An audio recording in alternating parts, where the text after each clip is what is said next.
Octavio Paz, El laberinto de la soledad. Postdata. Vuela el laberinto de la soledad. Lo otro no existe, tal vez es la fe racional, la incertidumbre que herencia la razón humana. Identidad igual realidad, como si, a fin de cuentas, todo hubiera de ser, absoluta y necesariamente, uno y lo mismo.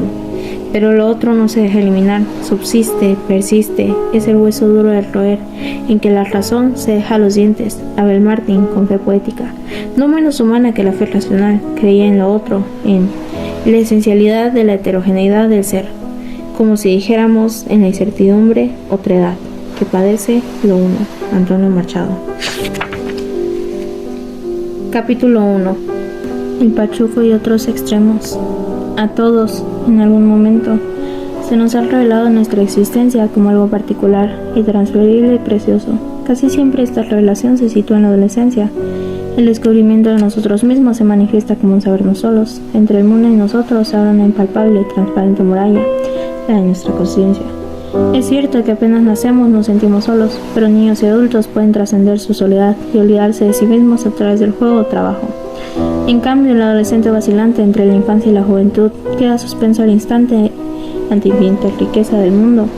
El adolescente se asombra de ser, y al pasmo sucede la reflexión. Inclinado sobre el río de su conciencia, se pregunta si ese rostro que aflora lentamente del fondo, deformado por el agua, es el suyo.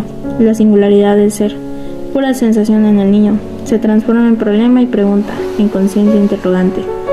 A los pueblos en trance de crecimiento les ocurre algo parecido. Su ser se manifiesta como interrogación. ¿Qué somos? ¿Y cómo realizaremos eso que somos? Muchas veces las respuestas que damos a estas preguntas son desmentidas por la historia. ¿Acaso por eso es que se llaman el genio de los pueblos? No solo es un complejo de reacciones ante un estímulo dado, frente a circunstancias diversas. Las respuestas pueden variar y con ellas el carácter nacional, que se pretendía inmutable, a pesar de la naturaleza casi siempre ilusoria de los ensayos de psicología nacional. Me parece reveladora la insistencia con que en ciertos periodos de tiempo los pueblos se vuelven sobre sí mismos y se interrogan. Despertar a la historia significa adquirir conciencia de nuestra singularidad momentánea, del reposo reflexivo antes de entregarnos al hacer. Cuando soñamos que soñamos, está próximo al despertar, dice Novalis. No importa, pues, que las respuestas que demos a estas preguntas sean luego corregidas por el tiempo. También el adolescente ignora las futuras transformaciones de ese rostro que ve en el agua, indescifrable a primera vista, como una piedra sagrada cubierta de indecisiones y signos. La máscara del viejo es la historia de unas facciones amorfas que un día emergieron confusas, extraídas en el vilo por una mirada absurda. Por virtud de esa mirada de las facciones hicieron el rostro, y más tarde, máscara, significación e historia. La preocupación por el sentido de las singularidades de mi país, que comparto con muchos, me parecía hace tiempo superflua y peligrosa. En lugar de interrogarnos a nosotros mismos, ¿no sería mejor crear, obrar sobre una realidad que no se entrega al que la contempla, sino al que es capaz de sumergirse en ella? Lo que nos puede distinguir del resto de los pueblos no es la simple dudosa originalidad de nuestro carácter, fruto quizás de las circunstancias, siempre cambiantes, sino la de nuestras creaciones. Pensaba que una obra de arte o una acción concreta definen más al mexicano, no solamente en tanto que lo expresan, sino en cuanto, al expresarlo, lo recrean. Que la más penetrante de las descripciones, mi pregunta, como la de otros, se me aparecía así como un pretexto de mi miedo al enfrentarme con la realidad y todas las especulaciones sobre el pretendido carácter de los mexicanos. Hábiles subtergios de nuestra impotencia creadora, creía, como Samuel Ramos, que el sentimiento de inferioridad influye en nuestra predilección por el análisis, y que la escasez de nuestras creaciones se explica no tanto por el crecimiento de las facultades críticas a expensas de las creadoras, como una instintiva desconfianza acerca de nuestras capacidades. Pero así como el adolescente no puede olvidarse de sí mismo, pues apenas lo consigue deja de serlo, nosotros no podemos sustraernos de la realidad, ni de la necesidad de interrogarnos y contemplarnos. No quiero decir que el mexicano sea por naturaleza crítico, sino que atraviesa una etapa reflexiva. Es natural que después de la fase explosiva de la revolución, el mexicano se recoja en sí mismo y por un momento se contemple.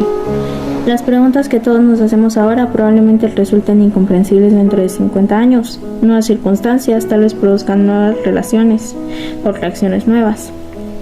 No toda la población que habita en nuestro país es objeto de mis reflexiones, sino un grupo concreto, constituido por esos que, por razones diversas, tienen conciencia de su ser en tanto que mexicanos. Contra lo que se cree, este grupo es bastante reducido. En nuestro territorio conviven no solo distintas razas y lenguas, sino varios niveles históricos.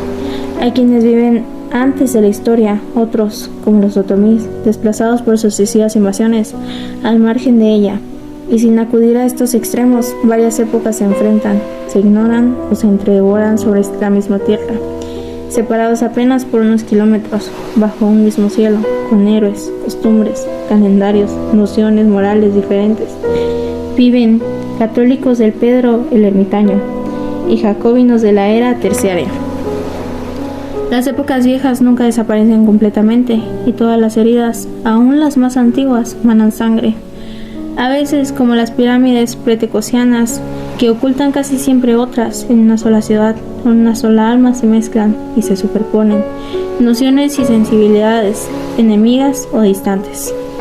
La minoría de los mexicanos que poseen conciencia de sí no constituye a la clase inmóvil o cerrada. No solamente, ni lamentablemente, es la única activa frente a la inercia índole española del resto, sino que cada día modela más el país a su imagen y crece, conquista México. Todos pueden llegar a sentirse mexicanos, basta por un ejemplo, con que cualquiera cruce la frontera para que, oscuramente, se hagan las mismas preguntas que se hizo Samuel Ramos en El perfil del hombre y la cultura en México. Y debo confesar que muchas de las reflexiones que forman parte de este ensayo nacieron fuera de México, durante 2 años de estancia en los Estados Unidos. Recuerdo que cada vez que me inclinaba sobre la vida norteamericana, deseoso de encontrarle sentido, me encontraba con mi imagen interrogante. Esa imagen estancada sobre el fondo reluciente de los Estados Unidos.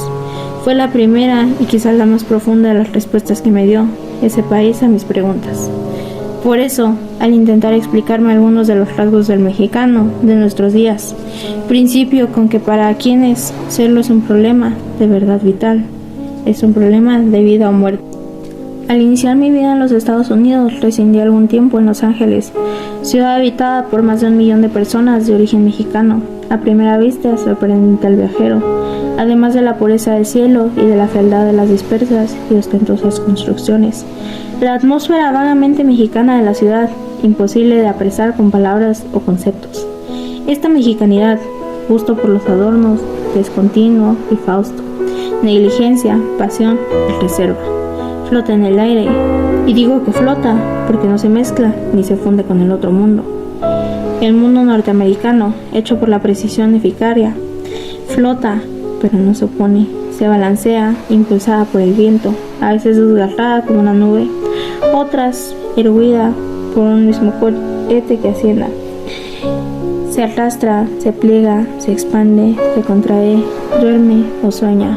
Hermosura harapia, flota, no acaba de ser, no acaba de desaparecer.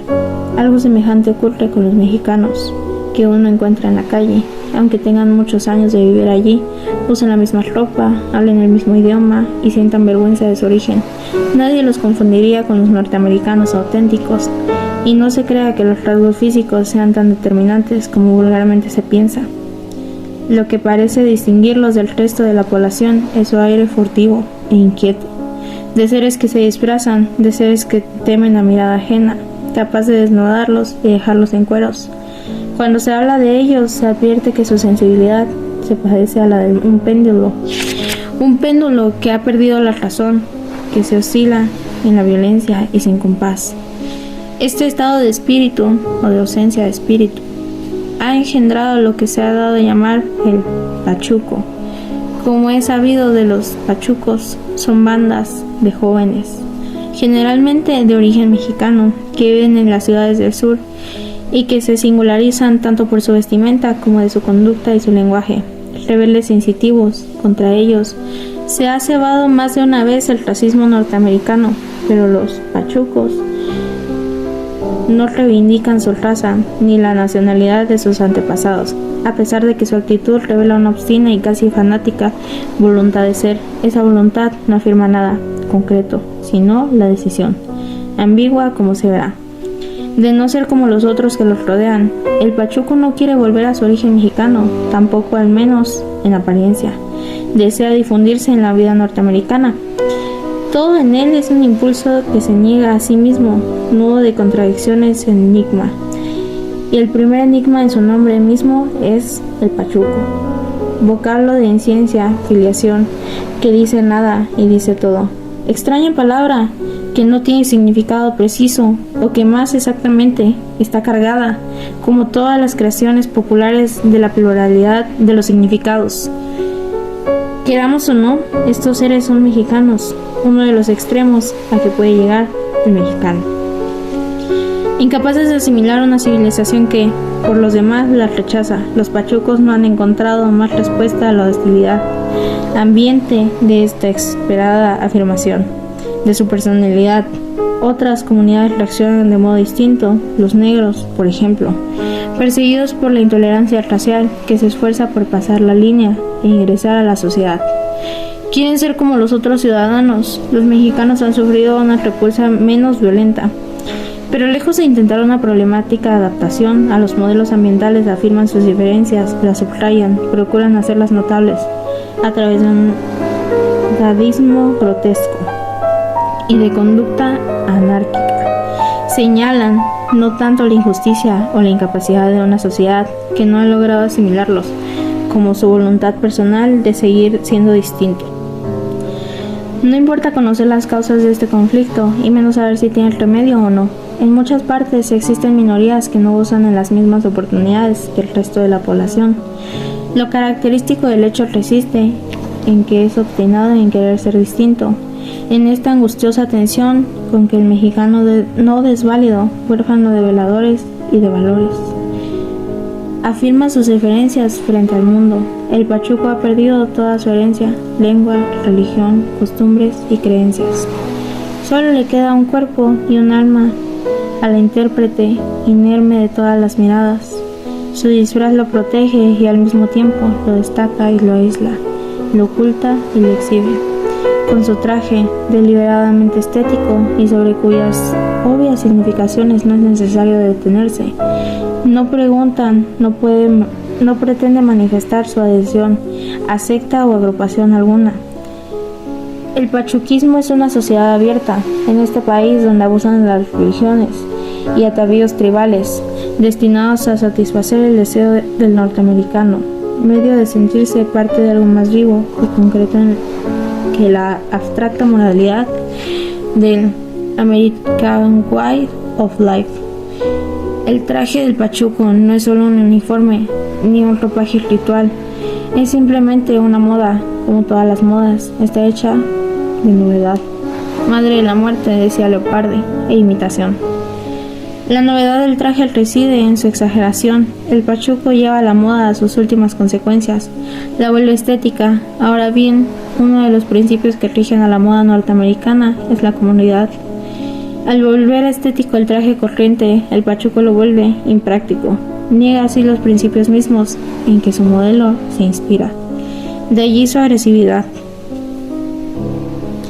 Esta rebeldía no pasa de ser un gesto vano, pues es una exageración de los modelos contra los que se pretende rebelarse, y no una vuelta a los atravíos de sus antepasados, o una invención de nuevos ropajes. Generalmente los excéntricos subrayan sus vestiduras la decisión de separarse de la sociedad, ya sea para construir nuevos y más cerrados grupos, o para afirmar su singularidad. En el caso de los pachucos se advierte una ambigüedad. Por su parte, su ropa los aísla y los distingue. Por otra misma, esa misma ropa constituye el homenaje a la sociedad que pretenden negar. La dualidad anterior se expresa también de otra manera, acaso más honda. El pachuco es un clon, impasible y siniestro, que no intenta hacer reír, que procura aterrorizar. Esta actitud sadática se alia con un deseo de autohumillación que parece constituir en el fondo mismo de su carácter. Sabe que sobresalir es peligroso y que su conducta irrita a la sociedad. No importa, busca, atrae la persecución y el escándalo. Solo así podrá establecer una misma relación masiva con la sociedad que provoca, víctima. Podrá ocupar un puesto en este mundo hasta que hace poco ignoraba. Delincuente, será uno de sus héroes malditos. La irritación del norteamericano procede, a mi juicio, de que se ve el pachuco un ser mítico y por lo tanto virtualmente peligroso. Su peligrosidad brota de su singularidad. Todos coinciden en ver el algo híbrido, perturbador y fascinante. En torno suyo se crea una constelación de nociones ambivalentes. Su singularidad parece nutrirse de poderes alternativamente nefastos y benéficos. Unos le atribuyen virtudes eróticas poco comunes, otros una perversión que no excluye la agresividad. Figura portadora del amor y la dicha del horror y la abominación. El pachuco parece encarnar la libertad, el desorden, lo prohibido, algo en suma que debe ser suprimido, alguien también con quien solo es posible tener un contacto secreto a oscuras. Pasivo y desdeñoso, el pachuco deja que se acumulen sobre su cabeza todas las representaciones contradictorias hasta que, no sin dolorosa autosatisfacción, estalla en una pelea de cantina, o en un raid, o en una autenticidad. Entonces, en la persecución se alcanza su autenticidad, su verdadero ser, su desnudez suprema, de paria, del hombre que no pertenece a parte alguna. El ciclo que empieza con la provocación se cierra, ya está listo para la redención, para el ingreso de la sociedad que lo rechaza. Ha sido su pecado y su escándalo, ahora que es su víctima. Se les reconoce al fin como lo que es, su producto, su hijo. Ha encontrado al fin nuevos padres. Por caminos secretos y arriesgados, el pachuco intenta ingresar a la sociedad norteamericana, mas él mismo se veda el acceso. Desprendido de su cultura tradicional, el pachuco se afirma un instante como soledad, reto. Niega a la sociedad que procede de la norteamericana. El pachuco se lanza al exterior, pero no para fundirse con lo que los rodea, sino para retarlo. Gesto suicida, pues el pachuco no afirma nada, no defiende nada, concepto de su exasperada voluntad de no ser. No es una intimidad que se vierte, sino una llaga que se muestra, una herida que se exhibe, una herida que también es un adorno bárbaro, caprichoso y grotesco, una herida que se ríe de sí misma y que se engala para ir de cacería. El pachuco es la presa que se adorna para llamar la atención de los cazadores. La persecución los redime y rompe su soledad. Su salvación depende del acceso a esa misma sociedad que aparenta negar. Soledad y pecado, comunión y salud, se convierten en términos equivalentes. Si esto ocurre con las personas que hace mucho tiempo abandonaron su patria, que apenas si hablan el idioma de sus antepasados, y que para quienes estas secretas raíces que atan al hombre de su cultura se han secado casi por completo, ¿qué decir de los otros? Su reacción no es la enfermiza, pero pasando el primer deslumbramiento que reduce la grandeza de este país, todos se colocan de modo incisivo, en una actitud crítica, nunca de entrega. Recuerdo que una amiga, quien solía notar la belleza de Berkeley, me decía: sí, esto es muy hermoso, pero no logro comprenderlo todo. Aquí hasta los pájaros hablan inglés. ¿Cómo quieres que me gusten las flores si no conozco su nombre verdadero, su nombre inglés? Un nombre que se ha fundido, ya sea a los colores o a los pétalos. Un nombre que ya es la cosa misma. Si yo digo bugambilia, tú piensas en las que has visto en tu pueblo, trepando en un fresno, moradas y litúrgicas, o sobre un muro cierta tarde bajo la luz plateada. Y la bugambilia forma parte de tu ser, es una parte de tu cultura. Eso es lo que tú recuerdas después de haberlo olvidado. Esto es muy hermoso, pero no es lo mío, porque lo que dicen el ciruelo y los eucaliptos no dicen nada para mí, ni a mí me lo dicen. Sí, nos encerramos en nosotros mismos. hacemos más profunda y exagerada la conciencia de todo lo que nos separa, nos aísla o nos distingue. Y nuestra soledad aumenta porque no buscamos a nuestros compatriotas, sea por temor a contemplarnos en ellos, sea por un penoso sentimiento defensivo de nuestra intimidad. El mexicano, fácil en la fusión sentimental, las rehuye. Sentimos encimados como esos adolescentes taciturnos. Y de paso, diré que apenas si se han encontrado esa especie entre los jóvenes norteamericanos, dueños de no sabe qué secreto guardado por una apariencia osca, pero se espera en él un momento propicio para revelarse. No quisiera extenderme en la descripción de estos sentimientos ni en la aparición de muchas veces simultánea de los estados deprimidos o preténicos, todos ellos que tienen en común el ser irrupciones inesperadas que rompen el equilibrio difícil, hecho de la imposición de formas que nos oprimen o mutilan. La existencia de un sentimiento real o supuesta inferioridad frente al mundo podría explicar parcialmente, al menos, la reserva con que el mexicano se presenta ante los demás y la violencia inesperada con las que las fuerzas reprimidas rompen esa máscara. Pero más vasta y profunda que es el sentimiento de inferioridad, yace la soledad. Es imposible identificar además ambas virtudes. Sentirse solo no es inferior, sino distinto. El sentimiento de soledad, por otra parte, no es una ilusión, como a veces lo que es la inferioridad, sino la expresión de un hecho real. Somos de verdad distintos y de verdad estamos solos. No es momento de analizar este profundo sentimiento de soledad que se afirma y que se niega, alternativamente en la melancolía y el júbilo, en el silencio y en el alarido, en el crimen gratuito y el fervor religioso. En todos lados el hombre está solo, pero la soledad del mexicano, bajo la gran noche de piedra, en la antiplanicie, poblada todavía de dioses insaciables, es diversa a la del norteamericano, extraviado en un mundo abstracto de máquinas con ciudadanos y preceptos morales. En el Valle de México, el hombre se siente suspendido entre el cielo y la tierra, y se oscila entre los poderes y fuerzas contrarias, ojos petrificados, bocas que devoran. La realidad de esto es el mundo que nos rodea. Existe por sí misma, tiene vida propia y no ha sido inventada, como en Estados Unidos, por el hombre. El mexicano se siente arrancado del seno de esta realidad, a un tiempo creadora y destructora, madre y tumba. Ha olvidado el nombre de la palabra que lo liga a todas las fuerzas en que se manifiesta la vida. Por eso grita o calla, apuñalea o reza, se echa a dormir en 100 años.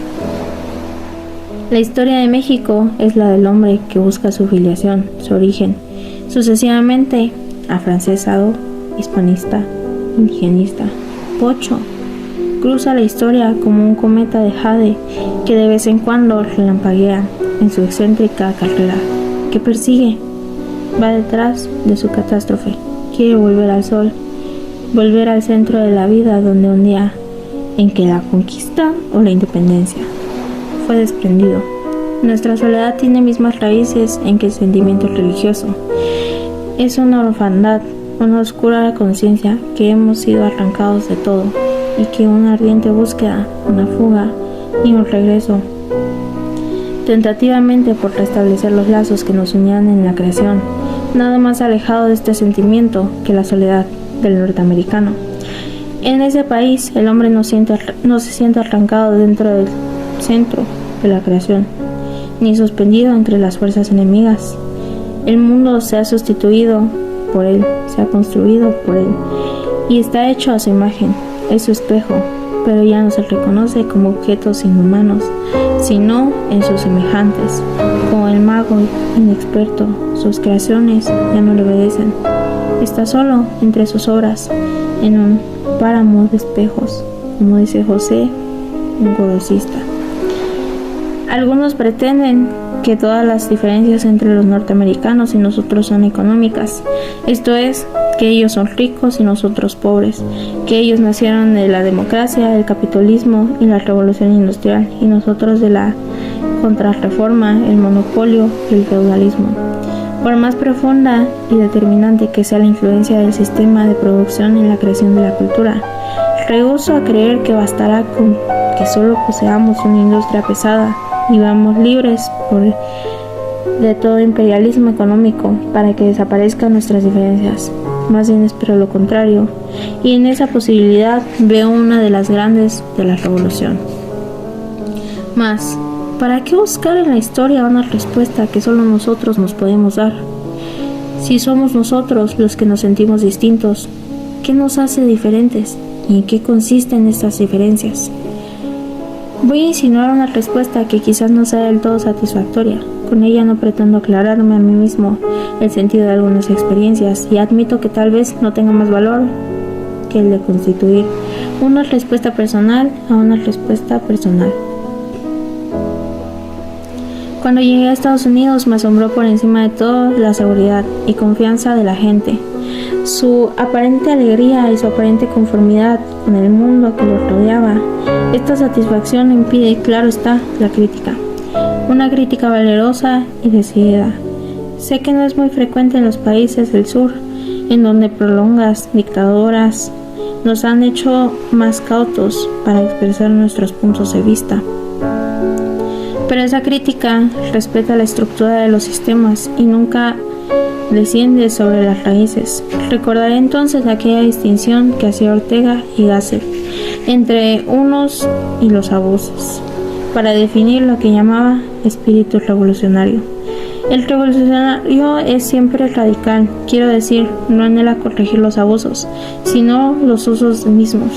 Casi todas las críticas que escuché en los labios norteamericanos eran de carácter reformista, dejaban intacta la estructura social o cultural, y solo tenían que limitar o perfeccionar estos aquellos procedimientos. Me pareció entonces, y me sigue pareciendo todavía, que los Estados Unidos son una sociedad que quiere realizar sus ideales, que no desea cambiarlos por otros y que, por más amenazador que parezca en el futuro, tiene la confianza en su supervivencia. No quisiera discutir ahora si este sentimiento se encuentra justificado por la realidad o por una razón, sino solamente señalar su existencia. Esta confianza en la bondad natural de la vida o en la infinidad de su riqueza, de sus posibilidades. Es cierto que no se encuentran en la más reciente literatura norteamericana, que más bien se complace en la pintura de un mundo sombrío, pero era visible que en la conducta, en las palabras y aun en el rostro de casi todas las personas que trataba. Por otra parte, se me había hablado del realismo americano y también de su ingenuidad, cualidades que al parecer se excluyen.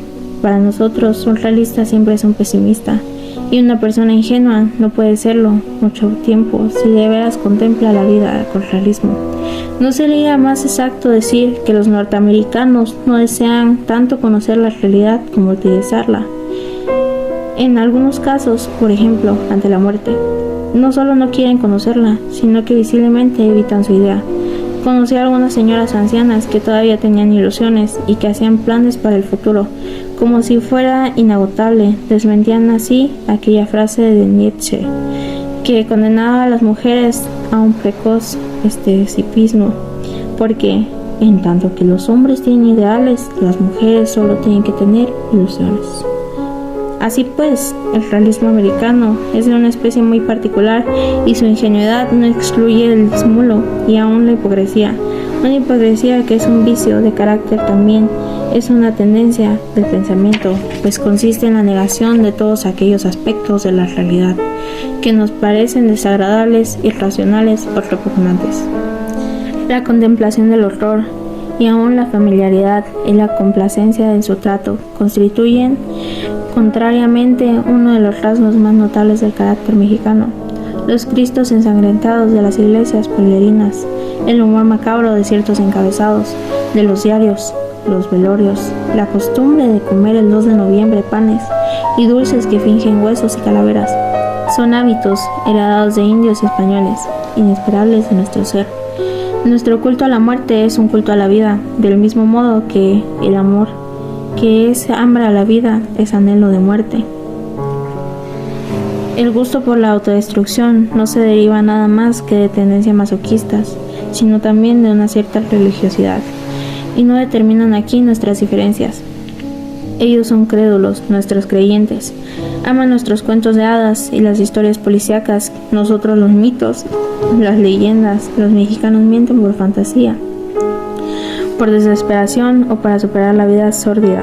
Ellos no mienten, pero sustituyen la verdad verdadera, que es siempre desagradable, por una verdad social. Nos emborrachamos para confesarnos, ellos olvidarse. Son optimistas, nosotros minimalistas.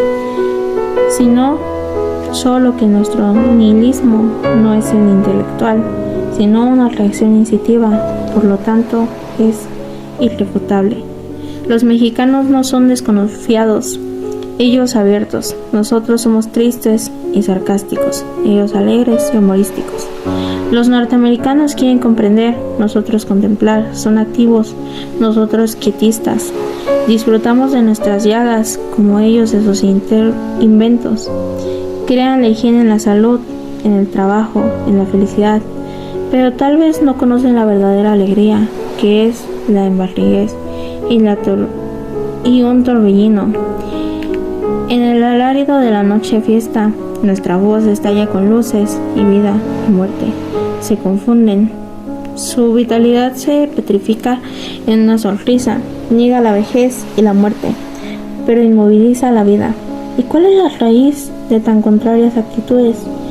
Me parece que los norteamericanos del mundo no es algo que se puede perfeccionar, para nosotros algo que se puede redimir. Ellos son modernos, nosotros somos como sus antepasados puritanos. Creemos que el pecado y la muerte constituyen al fondo, a lo último, la naturaleza humana. Solo que el puritano identifica la pureza con la salud. De ahí el ascetismo, la purifica, y sus consecuencias, el culto al trabajo por el trabajo, la vida sobria, a pan y agua, la inexistencia del cuerpo, en tanto que la posibilidad de perderse o encontrarse en otro cuerpo. Todo contacto contamina. Razas, ideas, costumbres, cuerpos extraños llevan en sí gérmenes de predicción e impureza. La higiene social contempla la del alma y la del cuerpo. En cambio, los mexicanos, antiguos o modernos, creen en la comunicación, en la fiesta, y no hay salud sin contacto. Tlazolteco, la diosa azteca de la abundancia y la fecundidad, de los humores terrestres y humanos, era también la diosa de los baños de vapor, del amor sexual y de la confesión. No hemos cambiado tanto. El catolicismo también es la comunión. Ambas actitudes me parecen irreconciliables y en su estado actual insuficientes. Mentiría si alguna vez he visto transformado el sentimiento de culpa en otra cosa que no sea rencor, solitaria desesperación o ciega idolatría. La religiosidad de nuestro pueblo es muy profunda, tanto como su inmensa miseria y desamparo, pero su fervor no nos hace sino darle vueltas a una notoria y exhausta desde hace siglos. Mentiría también si dijera que creo en la fertilidad de una sociedad profunda, en la imposición de ciertos principios modernos.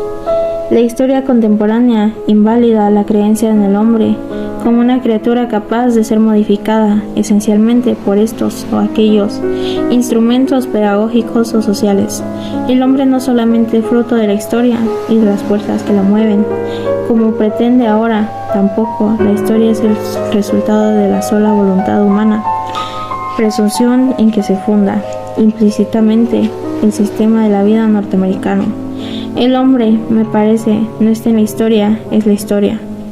El sistema norteamericano no solo quiere ver la parte positiva de la realidad. Desde una infancia se somete a hombres y mujeres a un inexorable proceso de adaptación. Ciertos principios contenidos en breves fórmulas son repetidos sin cesar por la prensa, la radio, las iglesias, las escuelas y estos seres bondadosos y siniestros que son madres, esposas norteamericanas, presos en esquemas como la planta de la maceta que la ahoga. El hombre y la mujer nunca crecen o maduran. Semejante confabulación no puede sino provocar violentas rebeliones individuales. La espontaneidad se venga en mil formas, sutiles o terribles. La máscara benévola, atenta y desierta, que se sustituye a la movilidad dramática del rostro humano y la sonrisa que fija casi dolorosamente, muestra hasta qué un punto la intimidad puede ser devastada por árida victoria de los principios sobre instintos. El sadismo subyace en casi todas las formas de relación de la sociedad norteamericana contemporánea. ¿Acaso no sea sino una manera de escapar de la petrificación que impone la moral de la pureza ascética y las religiones nuevas, las sectas, la embriaguez que libera y abre puertas de la vida? Es sorprendente la significación casi fisiológica y destructiva de nuestra palabra. Vivir quiere decir extenderse, romper normas, ir hasta el fin. ¿De qué? Experimentar sensaciones. Cohabilitar es una experiencia. Por esto mismo, unilateral y frustrada, pero no es el objeto de esas líneas transcribir relaciones. Basta decir que todas ellas, como las opuestas mexicanas, me parecen reveladoras de nuestra común incapacidad para reconciliarnos con el fluir de la vida. Un examen de los grandes mitos humanos relativos al origen de la especie y al sentido de nuestra presencia en la Tierra revela que toda cultura, entendida como creación y participación común de valores, parte de la convicción que el orden del universo ha sido roto o violado por el hombre. Ese intruso por el hueco o la abertura de la herida que el hombre ha infligido en la carne compacta del mundo puede irrumpir de nuevo al caos, que es el estado antiguo y, por así decirlo, natural de la vida, el resto del antiguo desorden originalidad. Es una amenaza que obsesiona a todas las conciencias en todos los tiempos. Holderlin expresa en varios poemas el pavor ante la fatal seducción que ejerce sobre el universo y sobre el hombre la gran boca vacía del caos. Si fuera el camino recto, como caballos furiosos, se desevocan los elementos, cautivos y las antiguas leyes de la tierra. Un deseo de volver a lo informe brota incesamente. Hay mucho que defender. Hay que ser fieles, porque hay mucho que defender. El hombre colabora activamente a la defensa del orden universal, sin cesar amenazado por un informante, y cuando éste se derrumba, debe crear uno nuevo, esta vez suyo, pero el exilio, la expiación y la penitencia deben proceder a la reconciliación del hombre con el universo. Ni mexicanos ni norteamericanos hemos logrado esta reconciliación, y lo que está más grave, temo que hayamos perdido el sentido mismo de toda la actividad humana. Asegurar la vigencia de un orden en que coincidan la coincidencia y la inocencia, el hombre y la naturaleza. Si la soledad del mexicano es la de aguas estancadas, la del norteamericano es la del espejo, hemos dejado de ser fuertes. Es posible que lo llamamos pecado, no sea sino la expresión mística que la conciencia de nosotros mismos, la de nuestra soledad. Recuerdo que en España, durante la guerra, tuve la revelación otro hombre, y de otra clase de soledad, ni cerrada ni maquinal, sino abierta a la trascendencia. Sin duda, la cercanía de la muerte y la fraternidad de las armas que las armas producen en todos los tiempos y en todos los países una atmósfera propiciaca a lo extraordinario, a todo aquello que sobrepasa la condición humana y rompe el círculo de la soledad que rodea a cada hombre, pero en aquellos rostros obsustos y obstinados, brutales y grotescos, semejantes a los que, sin complacencia y con un realismo escasinado, nos ha dejado la pintura española. Había algo como desesperación esperanzada, muy en concreto y al mismo tiempo muy universal. No he visto después rostros parecidos. Mi testimonio puede ser tachado de ilusorio. Considero inútil detenerme a esa objeción. Esa evidencia ya forma parte de mi ser. Pensé entonces, y lo sigo pensando, que en aquellos hombres amanecía otro hombre, el sueño español, no por español, sino por universal y al mismo tiempo por concreto, porque era un sueño de carne y hueso y ojos atónitos. Fue luego roto y manchado, y los rostros que vi vuelto a ser lo que eran antes que de apoderarse de ellos a aquella alboraza seguridad. ¿En qué? ¿En la vida o en la muerte? Rostros de gente humilde y ruda, pero su recuerdo no me abandona. Quien ha visto la esperanza no la olvida, la busca bajo los cielos y entre todos los hombres y sueña que un día va a encontrarla de nuevo. No se sabe dónde, acaso los suyos, en cada hombre late la posibilidad de ser, o más exactamente, de volver a ser otro hombre.